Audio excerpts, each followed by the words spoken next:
Welcome to a public safety announcement with Chief Burgard. Welcome, Chief. Thank you for having me. You're welcome. Every month in the fire service, there are certain safety themes that are running for the month, and there's quite a few. And this month, we've chosen two topics to talk about: stroke awareness and wildland fire. So let's let our viewers know what stroke awareness is and what can be done. Okay, so stroke awareness is talking about items that people can either do to prevent strokes or make them aware of what a stroke is and how to get ready to get someone to the hospital for them. So we'll start out talking about what a stroke really is. And it's a condition that happens in your brain when there's a loss of blood flow to a specific area of the brain. So things that people can do to watch out for would be a four-letter acronym called FAST, F-A-S-T. And the F in that is facial droop. So if you see anyone where their mouth is drooping off to one side, that's one of the symptoms to watch out for. The next is arm drift or arm weakness. So if you have both arms out and you can't hold one up compared to the other one, or you feel that my right side or my left side of my body just isn't as strong as the other side, that would be the A for arm drift. The last one would be slurred speech. So if someone is speaking without full words, or they cognitively just can't put words together, that would be the S in FAST. The T is that it's time to call 911. So if you have 2 or 3 of those symptoms, it's time to call 911, get an ambulance moving to your house so that we can get you going to the hospital as quickly as possible. Time is a very specific or important factor in having a stroke. The quicker you can get to the hospital, the quicker you can get seen by a doctor and an entire clinical group, the higher the chances are of completely recovering from that stroke and not having any side effects. Some things that you can do to prevent strokes are just about being healthy.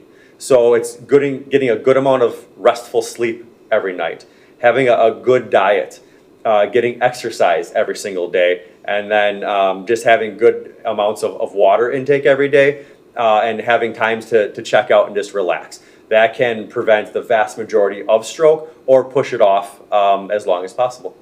Is there a right side, left side comparison? Is one more common of the brain to have a stroke?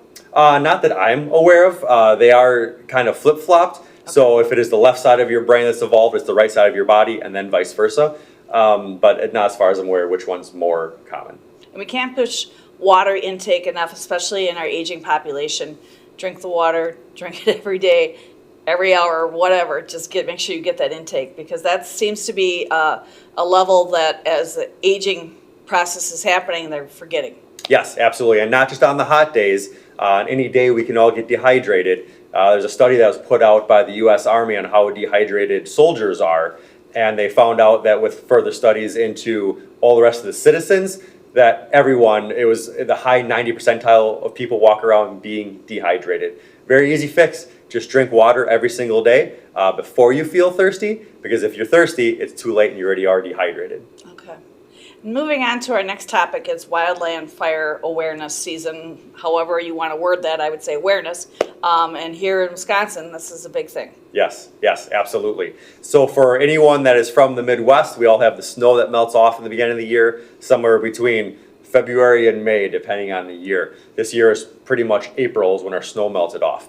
But why we have to be paying attention to that is because when that snow melts off, everything is very, very flammable. The whole world is flammable. All the fuels and grasses and brush don't have any green. There's no extra moisture inside of them. Everything burns very easily. So what we need to do is make sure that when we are having any kind of outdoor fire, that we are extra careful during April and May so that we do not spread a fire. And those fires can spread as easily as an ember coming off of a small controlled burn. So if you're burning a pile of sticks that built up from maybe branches that came down during winter, like when we had that heavy wet snowfall in early March, and you wanted to burn those embers that fly off can land on dry brush, and before you know it, that fire is spreading. Wind plays a big key in that. Relative humidity is typically lower during that time of the year, and if you pair that up with higher winds, anything over 10 miles an hour, the world is very flammable outside. So you need to make sure we're taking extra care not to spread fires. In the city of Hartford, if you're going to have a fire, it is required that you have a cover over the fire. In the town, and Hartford covers how many square miles outside of the city, they can have open burning. What do you suggest to those people that are burning those huge piles? Good question. Yeah, so correct. So the city effectively there's no open burning unless it is isolated inside of a caged ember knockdown device. For open burning, the best idea is to have some kind of water source right there. Ideally, if you can put a garden hose right at your location so that in case the fire gets spreading away from you, you can knock it down, or ideally wet down the surrounding area ahead of time, but then being prepared in case those embers fly off, that you can chase them down and knock them down quickly. Having a backup plan. So whether it is having a cell phone on you or a phone readily available inside of the house, or maybe a neighbor that you can run to in case you do have to call 911. And perhaps the most important thing is try to not put out your own fire if you feel it's getting away from you. If that fire spreads, those moments are crucial in getting us activated to come help, because those moments that you spend trying to put out your fire doesn't have us moving. So get the fire department moving, call 911, and then try putting the fire out. In a lot of our rural areas, people are burning for maybe their wildflower bed. They have to get burn permits, correct? Or they should notify the fire department that this is happening? Yeah, at a minimum, you want to notify dispatch. And now with the city dispatch being closed down, we utilize Washington County Sheriff's Office.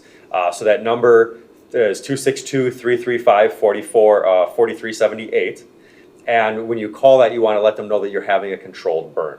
That way, if a neighbor or a passerby sees a large fire and they call 911 because of it, the dispatcher can see this is on our burn log, and they'll try calling that number that's on file. So that's why it's so important to have that cell phone with you. So yes, always notifying dispatch of those fires is very important.